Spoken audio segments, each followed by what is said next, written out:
بسم الله الرحمن الرحيم يا أيها الذين آمنوا لا تأكلوا أموالكم بينكم بالباطل إلا أن تكون تجارة عن تراض منكم ولا تقتلوا أنفسكم إن الله كان بكم رحيما ومن يفعل ذلك عدوانا وظلما فسوف نصليه نارا وكان ذلك على الله يسيرا إن تجتنبوا كبائر ما تنهون عنه نكفر عنكم سيئاتكم وندخلكم مدخلا كريما ولا تتمنوا ما فضل الله به بعضكم على بعض للرجال نصيب مما اكتسبوا وللنساء نصيب مما اكتسبن واسألوا الله من فضله إن الله كان بكل شيء عليما ولكل جعلنا موالي مما ترك الوالدان والأقربون والذين عقدت أيمانكم فآتوهم نصيبهم إن الله كان على كل شيء شهيدا الرجال قوامون على النساء بما فضل الله بعضهم على بعض وبما أنفقوا من أموالهم فالصالحات قانتات حافظات للغيب بما حفظ الله واللاتي تخافون نشوزهن فعظوهن واهجروهن في المضاجع واضربوهن فإن أطعنكم فلا تبغوا عليهن سبيلا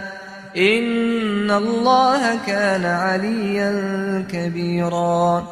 وإن خفتم شقاق بينهما فابعثوا حكما من أهله وحكما من أهلها إن يريدا إصلاحا يوفق الله بينهما إن الله كان عليما خبيرا واعبدوا الله ولا تشركوا به شيئا وبالوالدين إحسانا وبذي القربى واليتامى والمساكين والجار ذي القربى والجار الجنب والصاحب بالجنب وابن السبيل وما ملكت أيمانكم إن الله لا يحب من كان مختالا فخورا الذين يبخلون ويأمرون الناس بالبخل ويكتمون ما آتاهم الله من فضله وأعتدنا للكافرين عذابا مهينا والذين ينفقون أموالهم رئاء الناس ولا يؤمنون بالله ولا باليوم الآخر